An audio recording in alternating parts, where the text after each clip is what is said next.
Bonjour et bienvenue sur le podcast Vie Healthy. Aujourd'hui, j'ai le plaisir d'accueillir Timothée Grayson, qui est préparateur mental diplômé, passionné par le bien-être et la performance durable. Bonjour Timothée. Bonjour Ingrid, merci pour l'invitation aujourd'hui. Avec plaisir. Votre domaine d'expertise est en lien avec le bien-être, la performance, l'autonomie mentale et la psychologie du sport. Vous avez fait un STAPS et master en entraînement et optimisation de la performance sportive obtenu à l'Université de Lille, en France. Vous accompagnez en tant que coach depuis plus de 2 ans plusieurs publics variés, donc des sportifs, des étudiants, des amateurs ou enthousiastes, en alliant à chaque fois des techniques de respiration, relaxation, de pleine conscience, visualisation et stratégie cognitive. Vous intervenez notamment à Epitech Lille et dans plusieurs structures sportives en Île-de-France. Votre approche vise à développer l'autonomie mentale et l'épanouissement dans la pratique, tout en aidant tout un chacun à exprimer pleinement son plein potentiel. C'est un plaisir d'échanger avec vous aujourd'hui. En premier lieu, avec ce parcours très riche et diversifié qui touche au développement personnel, j'aimerais savoir qu'est-ce qui vous a donné envie d'en faire votre métier. Comme vous l'avez dit, moi j'ai fait un STAPS, donc j'ai fait ce qu'on appelle un Master EOPS, c'est-à-dire entraînement et optimisation de la performance sportive. Et c'est que à ce moment-là en fait où j'ai découvert la préparation mentale. J'en avais déjà entendu parler un petit peu quand j'avais fait ma licence, et c'est seulement après m'être engagé dans ce master-là que j'ai vraiment découvert complètement cette discipline. Et ça a très vite été un vrai déclic. Je me suis dit, ok, en fait c'est ça que j'ai envie de faire. J'ai envie de faire ça parce que ça ressemble un peu à tout ce qui me passionne, finalement. Il y a la partie sportive, la psychologie, la partie humaine également. Et ce que j'aime le plus, c'est aider les gens à mieux se comprendre, à progresser, à s'épanouir, que ce soit en fait dans le sport, dans les études ou dans un projet personnel. Et donc, comme vous l'avez dit, ça fait plusieurs années que j'accompagne des sportifs, des étudiants, plus largement en fait toutes les personnes qui ont un objectif dans leur vie. Et l'idée, c'est de leur transmettre des outils concrets pour renforcer en fait leur mental, mieux gérer le stress, mieux gérer les émotions, retrouver du plaisir dans la pratique et surtout essayer d'avancer avec le plus d'autonomie possible. Ce qui me motive, c'est de les voir évoluer, de les voir se dépasser, remonter un blocage, gagner en clarté et reprendre confiance en eux. D'accord. C'est vrai que ce domaine est très tendance de nos jours, mais il y a aussi certaines questions sur tout ce qui touche à la santé mentale. J'imagine que vous avez dû recevoir plusieurs retours et j'aimerais savoir quelle est la plus grande idée reçue que les gens ont sur votre domaine. Ça peut être les stéréotypes comme aussi des croyances qui sont fausses ou vraies. Comment est-ce que vous voyez cela? Moi, ce que j'entends souvent, c'est que c'est pas fait pour moi. Je trouve qu'il y a beaucoup de personnes qui pensent que la préparation mentale, c'est réservé en fait aux athlètes de haut niveau et que ça sert, entre guillemets, juste à se motiver avant une compétition. Alors, en fait, en réalité, c'est bien plus large que ça. On essaie de travailler en profondeur sur soi, sur les pensées qu'on a, sur les émotions, sur les habitudes. Et surtout, en fait, c'est utile pas que pour les sportifs, pour les étudiants, pour les artistes, pour les entrepreneurs. Dès qu'on a un projet, dès qu'on a envie de progresser, ou alors juste besoin de mieux gérer son quotidien, de retrouver un peu d'équilibre, de bien-être, alors la préparation mentale, ça peut vraiment faire la différence. J'imagine que ça nous concerne tous. On a tous des objectifs de vie, professionnels comme Et personnels. Est-ce que vous pouvez m'en dire un petit peu plus sur qu'est-ce que c'est finalement que la préparation mentale et comment est-ce que ça peut bénéficier à des personnes au-delà, en effet, comme vous avez dit, du cadre strictement sportif? pour faire simple, en fait, on va dire que la préparation mentale, c'est un peu comme un entraînement de l'esprit, finalement. Et on se prépare à un objectif ou à une compétition. C'est en fait l'apprentissage de différentes compétences qui sont mentales et cognitives. Et ces compétences-là, elles ont pour but d'améliorer la performance, mais aussi de préserver le plaisir de la pratique et de favoriser l'autonomie, comme je le disais tout à l'heure. Et donc, en clair, pour faire encore plus simple, c'est booster les performances, maintenir l'équilibre et l'épanouissement de la personne, de toutes les personnes, sportives ou non, partout en fait où il y a un défi à relever. Alors, on utilise différentes choses, différentes compétences comme, on va dire, la gestion du stress, la concentration, la motivation. Et pour nous aider à faire ça, on va avoir des techniques comme la respiration, comme l'imagerie mentale, et aussi plus largement des techniques comme la communication au sein d'un groupe ou au sein d'une équipe. Du coup, vous avez déjà adressé ma question suivante en tant qu'expert, comment justement vous utilisez ces méthodes pour aider vos clients à atteindre leurs objectifs.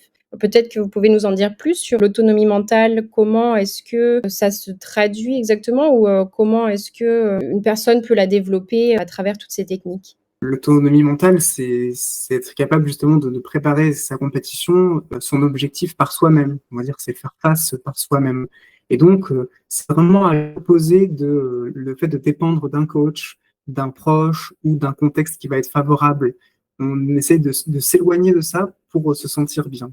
Et donc, on va la développer en donnant des clés à la personne, des outils simples, surtout une meilleure connaissance de soi, une meilleure connaissance donc d'elle-même, et surtout la capacité à faire des choix en conscience, on va dire en pleine conscience. Et donc moi, en tant que préparateur mental, mon but, c'est pas que les personnes que je rencontre aient besoin de moi infiniment, mais qu'ils deviennent pleinement acteurs en fait de leur équilibre.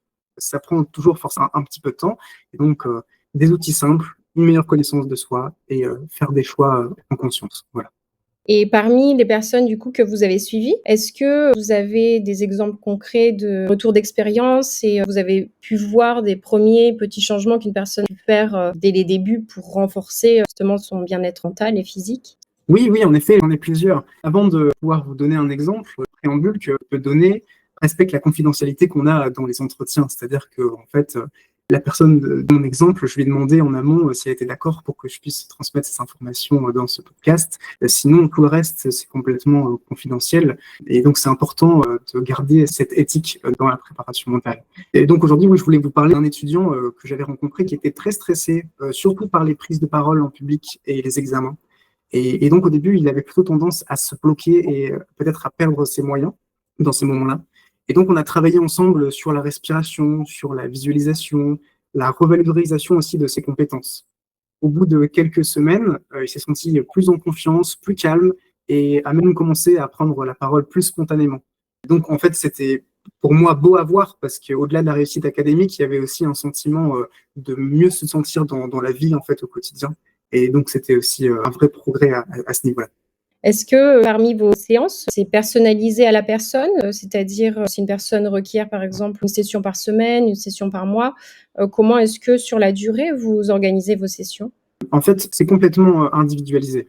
Ça dépend de chaque personne. Le mieux, c'est déjà de commencer par un entretien et puis des tests pour essayer de bien comprendre la personne. Et ça, c'est vraiment indispensable de commencer par ça, de savoir en fait d'où vient le blocage, d'où vient la problématique. Et après, on essaye de faire à peu près un rendez-vous par semaine sur plusieurs semaines. Donc, on imagine qu'il faudrait au minimum 12 séances, on va dire, donc 12 semaines, mais ça peut être plus long. C'est pas quelque chose de magique, donc il faut prendre un petit peu le temps. Surtout que ça s'inscrit dans une dimension personnelle, c'est-à-dire que les outils qu'on va travailler ensemble dans les coachings, la personne va essayer en fait de le faire dans les entraînements, au travail, dans son sport ou dans sa vie, dans ses études. Et donc, ça demande aussi un investissement personnel entre les différentes séances. Je me suis un peu éparpillé, mais pour répondre clairement à la question, oui, toutes les séances sont complètement individualisées. Et pour ça, donc, il y a un temps en amont pour trouver vraiment ce qu'il faut pour chaque personne. Par simple curiosité, avec tous les développements des plateformes sur Internet, des médias, des réseaux sociaux, il y a beaucoup de comparaisons, de mal-être. Il y a des études qui ont montré que, voilà, surtout chez les jeunes, il y avait une croissance en termes de dépression, par exemple. Je ne sais pas si c'est quelque chose que vous avez remarqué auprès des clients qui vous approchaient et aussi comment est-ce que ces personnes viennent à vous approcher, c'est-à-dire que souvent il y a une phase qu'on fait un peu seul, qui est de ne pas tomber dans le déni et d'accepter finalement ce qui se passe dans sa vie. Est-ce que c'est quelque chose que vous avez remarqué ou quels seraient les conseils que vous souhaiteriez apporter aux personnes qui seraient par exemple hésitantes à travailler sur leur bien-être holistique? Déjà, pour la première question sur les jeunes que je rencontre, c'est plutôt des jeunes sportifs et des jeunes étudiants que je rencontre, moins des jeunes actifs. Je dirais que ce qu'il y a le plus, je dirais, c'est la pression de devoir réussir tout de suite, surtout quand il s'agit du sport de haut niveau ou même des études. On dirait qu'on n'a pas le temps à perdre et qu'on veut tout réussir tout de suite parfaitement. Et donc, ça crée une exigence énorme, souvent qui est auto-imposée, d'ailleurs, qu'on se met à soi-même, avec la peur de ne pas être à la hauteur, avec une comparaison qui est permanente et une charge mentale qui va du coup être très élevée. C'est pour ça que la préparation mentale pour ces personnes-là, elle est essentielle aujourd'hui. Elle permet de remettre un peu de souplesse, un peu d'équilibre dans ce vouloir réussir à tout prix. Les petits changements qu'on pourrait faire au quotidien, pour n'importe qui, ça peut être des choses simples qu'on peut mettre en place, comme prendre le temps de faire un petit peu de respiration chaque jour, respirer calmement, sans écran et sans distraction, travailler un petit peu sur de la visualisation positive, pareil, quotidiennement. Alors, si on n'arrive pas à faire quotidiennement, c'est pas grave, on commence à faire une fois par semaine ou une fois par mois et petit à petit, on augmente. Donc, je dirais Ça dépend pour qui, encore une fois, il faut trouver Mmh. ce qui nous convient bien, mais il y a des petites choses qui peuvent être à faire. Donc, c'est pour tout le monde. Moi, mon travail aussi, c'est de comprendre les problématiques et les blocages qui peuvent rester. Donc, en fait, on peut en discuter. Et si moi, je me rends compte que, en fait, c'est pas d'un préparateur mental dont cette personne elle a besoin, alors ça fait aussi partie de mon travail de rediriger vers une autre personne. Je ne perds pas son temps à aller voir une première fois un préparateur mental. Si c'est pas ce qu'il nous faut dans l'instant présent, alors vous redirigera vers ce qui vous conviendra le mieux à ce moment-là. Vous l'avez mentionné précédemment par rapport à l'hyperperformance, le fait de toujours vouloir se dépasser, Oui. le stress aussi quotidien de notre société. Je me demandais s'il était quand même possible d'allier finalement la performance et le bien-être. Est-ce que ce sont 2 termes compatibles, tout en respectant finalement ses limites mentales et physiques? Ah oui, performance et bien-être, on peut avoir tendance à croire que c'est incompatible, mais non, en fait, c'est compatible. Déjà, le bien-être, ça veut pas forcément dire qu'on fait rien ou qu'on est toujours en train de se reposer. Quand on parle de bien-être, c'est le fait de pouvoir créer des conditions qui sont optimales pour donner le meilleur de soi. Et donc, c'est tout simplement, en fait, se sentir bien. Et c'est parce qu'on va se sentir bien qu'on peut, en fait, durer dans le temps.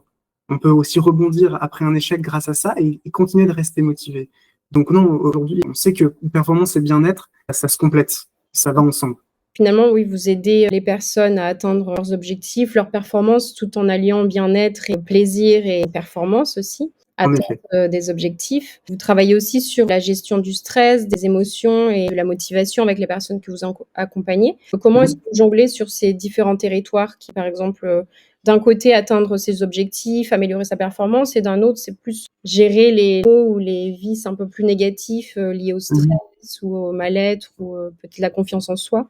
Comme je l'ai dit un peu tout à l'heure, en fait, tout ça, ça commence déjà par une écoute attentive de la personne, pour comprendre précisément d'où vient le stress, d'où vient la difficulté de gérer ses émotions ou d'améliorer sa motivation. Et donc, c'est une étape qui est essentielle pour adapter les techniques de manière ciblée. Il faut d'abord comprendre d'où est-ce que ça vient. Et ça peut prendre du temps. Et c'est vrai qu'une fois que l'on sait d'où ça vient, ce blocage ou ce stress, alors c'est plus facile de pouvoir gérer ça. Moi, j'essaie toujours de réfléchir un peu dans un contexte global où je mélange et la performance et le bien-être. Par exemple, pour gérer le stress et améliorer la gestion des émotions, on peut utiliser des exercices, comme je le disais tout à l'heure, de respiration contrôlée, des méthodes de régulation émotionnelle, puis aussi la relaxation musculaire qui fonctionne Mmh. très bien. Et quand il s'agit de motivation, moi je travaille à partir des valeurs et des envies profondes de la personne afin de l'aider en fait à retrouver un petit peu plus de sens dans ses actions, qu'elle aime vraiment, dans ses valeurs. Ce travail, il fonctionne pas forcément du premier coup, c'est un processus progressif, personnalisé, et donc on essaie de s'ajuster au mieux au rythme et aux besoins de chacun. OK. Après d'un point de vue un peu plus abstrait, bon c'est je sors un peu du cadre des questions, qu'on avait, abordées. De nos jours, il y a beaucoup de contenu sur, ces techniques de développement personnel, créer son ikigai, trouver sa motivation, son cœur de métier. Il y a plusieurs aussi, techniques de développement personnel comme la méthode Coué où voilà, on entend tous les jours de nouvelles techniques. Comment est-ce que vous naviguez dans cet, univers? Comment est-ce que vous aussi, vous-même, vous appliquez vos techniques ou les essayez? Comment finalement vous bénéficiez de ce contenu, voire sur-contenu ou sur-information? Est-ce que ça vous aide à élargir vos domaines de compétences ou, comment est-ce que voilà, vous le traduisez au quotidien? Oui, en effet, c'est une aide, ça élargit un petit peu les compétences, ça nous aide à ouvrir un petit peu notre esprit. Après, surtout, ça m'aide à, oui, à trouver d'autres idées auxquelles je n'avais pas pensé pour un accompagnement. Et en préparation mentale, comme je l'ai dit tout à l'heure, on travaille beaucoup en autonomie et c'est plutôt un travail en commun avec la personne que je rencontre. C'est-à-dire, c'est pas moi qui dis tout ce qu'elle doit faire et elle qui dit oui, ok, et qui essaye de tout faire. Et donc, je suis beaucoup à l'écoute de ce que elle veut faire. Et donc, si elle a envie de tester d'autres choses que je n'avais pas abordées, on essaiera de travailler ensemble pour que ça fonctionne bien à ce niveau-là. Et donc, ça s'inscrit en fait dans le développement personnel, c'est-à-dire que si la personne que je rencontre, elle a des intérêts sur des pratiques que moi je ne connais pas bien, alors on peut en discuter pour que ça converge dans le même sens. D'un point de vue personnel, je reste très à l'écoute de tout ce qui arrive à mes oreilles, de tout ce que je rencontre, que ce soit de nouvelles études scientifiques ou autres. C'est vrai que ça aide beaucoup à rester attentif à toutes ces nouveautés-là et donc à améliorer mon accompagnement.